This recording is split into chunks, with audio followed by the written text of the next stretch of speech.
Don't worry about the wicked or envy those who do wrong, for like grass, they soon fade away. Like spring flowers, they soon wither. Psalm 37 verse 1-2. When most people think of women in the Bible, they picture figures of gentleness, piety, and loyalty. Think of the faithfulness of Ruth, the obedience of Mary, or the courage of Esther. But you might not know that the Bible also features some terrifyingly evil queens, women whose beauty masked deadly schemes, and whose affection hid murderous intent. These weren't ordinary women. They held power, the kind of power that could decide the fate of kingdoms. But tragically, instead of using their authority to bless the people, they walked a dark path of idol worship, persecution of the righteous, and even the murder of their own families. Today, we're diving into the stories of three of the most notoriously wicked queen-level figures in the Bible: Jezebel, Athaliah, and Herodias. Their stories are filled with blood and conspiracy, but also with warnings and moments for deep reflection. Their endings, without exception, were sealed by the judgment of God in His anger. So today, let's step into the real lives of these three dark queens and see how they fell from grace and walked step by step into God's final judgment. First up, Jezebel, the infamous queen of idols. In the Bible, just mentioning the name Jezebel is enough to make most people cringe. She wasn't just your average villain. She's considered one of the most wicked women in the entire scripture. And her name has literally become a synonym for a malicious, evil woman. Jezebel's story is recorded in 1st and 2nd Kings, and she is one of the most chilling female characters in Old Testament history. Jezebel was originally the daughter of the king of Sidon, born into a foreign royal family that worshipped idols. Sidon was a pagan nation near Israel where the worship of idols, especially the false gods Baal and Asherah, was rampant. Through a political alliance, Jezebel was married to Ahab, the king of northern Israel, and became his queen. Now, you'd think that marrying into Israel would mean she de-learned to fear the Lord, but not only did she refuse to change, she aggressively imported her pagan culture into Israel, trying to completely uproot the faith of God's chosen people. Ahab himself was a weak and greedy king, and Jezebel seized on this, taking firm control of the government. She wasn't content to be a queen who advised from the background. She became the architect of the entire nation's spiritual darkness. The first thing she did after taking power was to build a temple for Baal in Samaria and erect an idol for Asherah, promoting idol worship with great fanfare. She also recruited 450 prophets of Baal and 400 priestesses of Asherah, nearly turning the kingdom of Israel into a pagan state. Even more terrifying, Jezebel had zero tolerance for anyone with a different faith. She launched a bloody persecution against the prophets of the Lord. Countless prophets loyal to God were hunted down and slaughtered by her. Some were forced to hide in caves, surviving on bread and water. It's safe to say that during the years of Jezebel's reign, Israel was in a deep spiritual crisis, its faith on the verge of total collapse. Jezebel's cruelty wasn't limited to religious persecution. She was absolutely ruthless with her political enemies. The most famous example is the incident with Naboth's vineyard. Naboth was an ordinary Israelite who owned a vineyard that had been in his family for generations. This plot of land happened to be right next to King Ahab's palace, and Ahab got greedy, wanting to buy it for a vegetable garden. But Naboth, following the law of Moses, refused to sell his family's inheritance. This sent Ahab into a pout. He went back to his palace and refused to eat or drink. When Jezebel saw this, she scoffed, "Aren't you the king of Israel? You can't even handle a little thing like this." She then forged letters in Ahab's name, framing Naboth for blaspheming God and the king, and ordered him to be stoned to death. Just like that, an innocent man was murdered simply because he wouldn't sell his land, and Jezebel casually presented the vineyard to Ahab as a gift. This wicked act enraged God. He sent the prophet Elijah to confront Ahab and Jezebel directly. Elijah fearlessly prophesied, "Dogs will lick up your blood, yes, yours. Dogs will devour Jezebel by the wall of Jezreel." 1 Kings 21 verses 19 and 23. This was a shocking prophecy, but it came true. In fact, Jezebel's hatred for Elijah was extreme. She once vowed to kill him, forcing the great prophet to flee for his life in despair. Under her oppressive rule, Israel's spiritual leaders were forced into hiding, exile, or utter hopelessness, which just goes to show how dark and terrifying Jezebel's reign was. By the time we get to 2 Kings chapter 9, the tables begin to turn. The prophet Elisha anoints Jehu to be king and commissions him to destroy the house of Ahab for its sins. Jehu rises up, kills Ahab's son and heir, Joram, and then commands that Jezebel be thrown from a window. Jezebel was an old woman by then, but she still appeared at the window in full makeup, dressed lavishly, trying to use the same seductive power she always used to control men. But Jehu was unmoved. He simply ordered, "Throw her down!" Her body immediately fell from the window, and her blood splattered on the wall and on the horses. What's even more shocking is that when Jehu later sent men to bury her, they could only find her skull, her feet, and the palms of her hands, just as Elijah had prophesied. The dogs had eaten her body, leaving only bones. The manner of her death became the most horrific and humiliating end for an evil queen in history. Jezebel's life is a story of power, idolatry, murder, and rebellion against God. She controlled a king, led a nation into depravity, and destroyed her own family. Her husband and son were both judged by God, and her daughter, Athaliah, would walk the same dark path. She was a cancer in Israel, an infamous historical landmark of wickedness. Her name was later used in the New Testament book of Revelation as a symbol of evil forces. In his rebuke to the church in Thyatira, Jesus said, "You tolerate that woman Jezebel, who calls herself a prophetess. She misleads my servants into sexual immorality." Revelation 2 verse 20. Clearly, she is more than just a historical figure. She is a spiritual warning bell. Jezebel teaches us a terrifying truth. A person who does not fear God can bring ruin to an entire family, or even an entire nation. A woman with no truth in her heart can be more deadly than a sword. Her fate is a warning to all who abuse power and rebel against the will of God. Next, Athaliah, the usurper queen who murdered her way to the throne. If Jezebel was Israel's most wicked queen, then her daughter Athaliah was Judah's bloodiest queen in history. Athaliah had quite the upbringing. She was the daughter of King Ahab and Jezebel of northern Israel. This means she grew up in a palace filled with idol worship and political scheming. Having seen it all firsthand, she naturally inherited her mother's ruthlessness and ambition. Athaliah was later married to Joram, the prince of the southern kingdom of Judah, becoming the queen of Judah. After their marriage, Joram became king, and Athaliah officially took her place as queen. She brought her family's idolatrous practices with her, introducing the worship of Baal to the southern kingdom and slowly corrupting its relatively pure faith. Even worse, under her influence, both her husband Joram and her son Ahaziah began to stray from God's path, doing what was evil in the sight of the Lord and heading down a road to ruin. But Athaliah's truly horrifying act of evil happened after her son, King Ahaziah, died. Ahaziah was killed in battle not long after taking the throne. 2 Kings 9 verse 27, which is typically a moment of national crisis. Normally, the young royal heir would be crowned king, with the queen mother acting as regent to stabilize the kingdom. But Athaliah didn't do that. Instead, her reaction was to kill every single person with a claim to the throne, including her own grandchildren. You heard that right. She personally planned and carried out a royal massacre, murdering her own grandchildren to seize the throne for one reason: so that she could be the ruler. She is the only woman in the Bible to openly usurp the throne and declare herself monarch. In 2 Kings chapter 11, the Bible records it this way: when Athaliah saw that her son was dead, she proceeded to destroy the whole royal family. 11:1. That word, destroy, means she was aiming for total annihilation, determined not to leave a single descendant of King David's line alive. She not only disrespected God, but she actively tried to sever God's eternal covenant with King David. See 2 Samuel 7 verse 16. Your house and your kingdom will endure forever before me. Your throne will be established forever. In other words, Athaliah's ambition went far beyond a normal political power struggle. She was declaring war on God's own promise. She wanted to personally end the dynasty of David's family and replace it.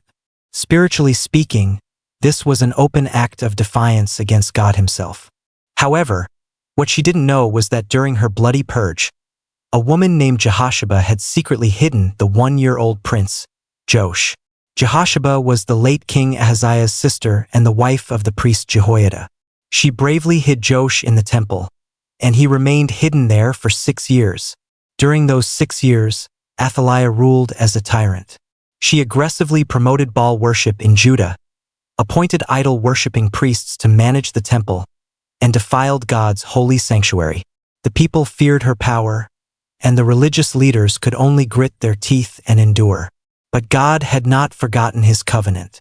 In the 7th year, the high priest Jehoiada finally made his move. He secretly organized a coup to place the long-hidden young prince, Joash, on the throne.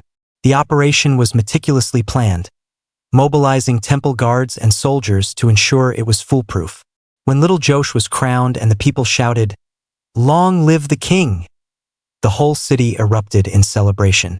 When Athaliah heard the cheers coming from the temple, she rushed over.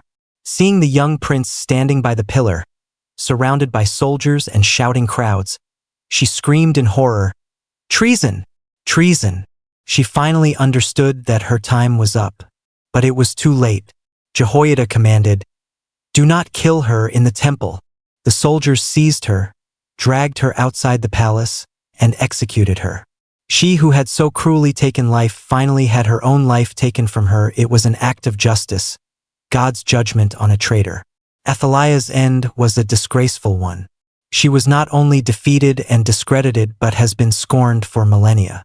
Her evil wasn't just her cruelty, but her trampling of family bonds, her betrayal of faith, and her challenge to a sacred covenant. She murdered her own family, treating the throne as her only goal and ruthlessly eliminating anyone who threatened her.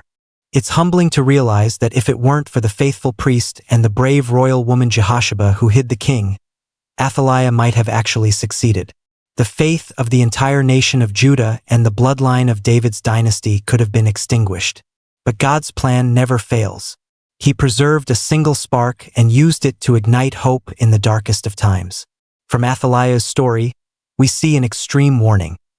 When a person is willing to sacrifice everything for power, even turning family members into pawns, that throne will sooner or later destroy them. She climbed to the throne with blood-stained hands, and with a blood-stained ending, she was nailed to the pillar of shame in human history. This woman's story is perhaps the most terrifying political drama in the Bible, not just because she usurped a throne, but because what she betrayed was the very promise of God. Third, Herodias, the vicious queen who used her daughter to murder a righteous man. In the New Testament, there is a woman who never swung a sword herself but orchestrated one of the most cold-blooded murders imaginable. Her name was Herodias. She wasn't a queen on the battlefield or a ruling monarch, but with a single sentence and a single dance, she had the most devout and respected righteous man of her time, John the Baptist, beheaded, his blood spattering the floor of a prison cell. This woman, seemingly fragile, was deeply manipulative. The fact that she didn't kill him with her own hands makes her even more chilling. She used her own daughter's body, a man's lust, and a hollow promise to arrange a murder that seemed to defy justice itself. The story of Herodias is recorded in Matthew chapter 14 and Mark chapter 6. Her background is complicated. Herodias was originally the wife of Herod Philip. The Herod family itself was a symbol of political intrigue and chaos. But Herodias, disregarding law and ethics, abandoned her husband to marry his brother, Herod Antipas, who was the ruler of Galilee and Perea at the time. This marriage was explicitly forbidden by Jewish law. See Leviticus 18 verse 16, which says, "Do not have sexual relations with your brother's wife." In other words, it was incest. Herodias and Herod Antipas lived openly in this illicit relationship. The people gossiped, but no one dared to speak out against them except for one man, John the Baptist. Who was John the Baptist? He was the forerunner of Jesus, the prophet crying out in the wilderness for repentance, hailed by the people as a voice sent from God. He fearlessly confronted the powerful, publicly declaring, "It is not lawful for you to have your brother's wife." Mark 6 verse 18. This blunt rebuke stung Herodias to the core. Instead of repenting at John's warning, she was filled with hatred. The Bible makes it clear. So Herodias nursed a grudge against John and wanted to kill him. Mark 6 verse 19. But King Herod didn't dare to kill John outright because he knew the people revered him and even believed John was a righteous man. So, John was thrown in prison, while Herodias waited for an opportunity, a chance to kill him in a way that seemed legitimate. That chance finally came. It was King Herod's birthday. He threw a banquet for his high officials, military commanders, and other nobles. It was a scene of celebration and entertainment. In the middle of the feast, Herodias' daughter, later known as Salome, came out and danced. Her performance dazzled the guests and delighted the tipsy King Herod. In a moment of drunken bravado, he made a stunning promise to her in front of everyone. "Ask me for anything you want, and I'll give it to you up to half my kingdom." A young girl hearing such a grand promise should have been overjoyed and at a loss for words. But she didn't answer immediately. Instead, she went to her mother and asked, "What should I ask for?" Her mother replied coldly, "The head of John the Baptist." That sentence, like a snake striking from the shadows, finally revealed the murderous intent she had hidden for so long. This woman had waited far too long, and she finally had the perfect moment using her daughter's performance and the king's own oath to force the death of a righteous man. She knew that even though Herod would regret it, he wouldn't dare back down after making such a public promise, all for the sake of his pride and authority. And she was right. When Herod heard the request, his face fell. But because of his oaths and his dinner guests, he had no choice but to immediately send an executioner to the prison to behead John.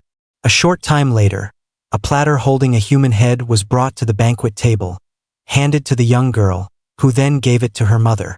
Herodias got what she wanted. This is one of the most cold-blooded and senseless murders in the Bible. A woman, in order to silence her guilty conscience and satisfy her hatred, used her daughter's dance, her husband's vanity, and the watchful eyes of his friends to kill a servant of God. Some might say that Jezebel used political power to crush a prophet, and Athaliah used a sword to sever a bloodline. But Herodias used family, reputation, and desire as her weapons to strike at a prophet beloved by God. She didn't sit on a throne, yet she wielded immense control. She didn't commit the act herself, yet she was more vicious than the executioner. She not only murdered a man but also made her own daughter an accomplice in the crime, forever staining her life. It's worth noting that the Bible doesn't record Herodias' ultimate fate. However, later historians like Josephus and church tradition hold that she was eventually exiled from the palace and lived out her days in miserable poverty. Her daughter, according to tradition, slipped on ice one winter, and the sharp edge of the ice severed her neck, a horribly ironic death. While these accounts aren't in the Bible itself, they carry a symbolic sense of karma. Evil deeds eventually come back to you, and judgment is inevitable. From the story of Herodias, we see a kind of invisible malice. There's no clash of swords, but it's deadlier than any blade. She represents those who hide within the family, using the name of love and a facade of weakness to manipulate everyone around them. She didn't just murder a righteous man, she corrupted the next generation, showing us just how dangerous a mother with no fear of God can be for her own child. Her story is not just a cold case file, it's a spiritual alarm. May we be warned by the story of this vicious queen. Once jealousy, vanity, and the lust for power take hold of a person's heart, even conscience and family can become chips to be bargained with. Conclusion. After reading the stories of these three queens, Jezebel, Athaliah, and Herodias, we might be filled with shock, anger, or even confusion. How could they be so cruel? How could they murder their own family, righteous men, and royal heirs? And why does it seem, for a time, that wicked people prosper so much? But as the Psalm says, though the wicked may flourish for a moment, they will ultimately wither like grass. God is just. His judgment is never late, and his promises never fail. Jezebel was eventually eaten by dogs. Athaliah fell outside the temple, and Herodias faded into shame. They held power for a moment, but they ultimately walked into a darkness where they are never honored. More importantly, these three queens are not just historical figures, they are emblems of human corruption. Jezebel represents greed and control, Athaliah represents the ambition for absolute power, and Herodias represents twisted emotions and vanity. These traits don't just belong to ancient women. They are hidden in every potential corner of the human heart. We all might face similar temptations in our lives. To oppress others, to satisfy ourselves, to hurt family members, to protect our status, to betray the truth, to please a crowd. But the Bible reminds us, the fear of the Lord that is wisdom, and to shun evil is understanding. Job 28 verse 28. However, we don't need to despair. Although the world is full of evil, God's light still shines. Just as Elijah was still speaking for God in the wilderness when Jezebel was in power, Joash was still preserved by God when Athaliah was slaughtering the royal family. And when Herodias was plotting murder, Jesus Christ was already on his way to the cross to prepare a far deeper salvation for us. God will not let evil reign forever, nor will he allow his people to be oppressed forever. Even if we live in times that feel like they're ruled by a Jezebel, God is still keeping his covenant, supporting his servants, and raising up that little prince hidden in the depths of the temple. So, dear reader, if you have ever been treated unjustly in life, trampled by power, or experienced injustice and hurt within your own family, do not lose heart. God sees, and he will surely intervene. He is the God who defends the orphan and the widow, the God who raised Joash, and the God who will ultimately resurrect the righteous and make his justice shine like the dawn, his vindication like the noonday sun. May we draw a lesson of light from the dark stories of these three queens. May we not imitate their hearts or fall into their traps, but instead resolve to fear God, to never tire of doing good, and to be salt and light in the darkness. Because God says, "Trust in the Lord with all your heart and lean not on your own understanding, in all your ways submit to him, and he will make your paths straight." Proverbs 3 verse 5-6. This right here is our true way out.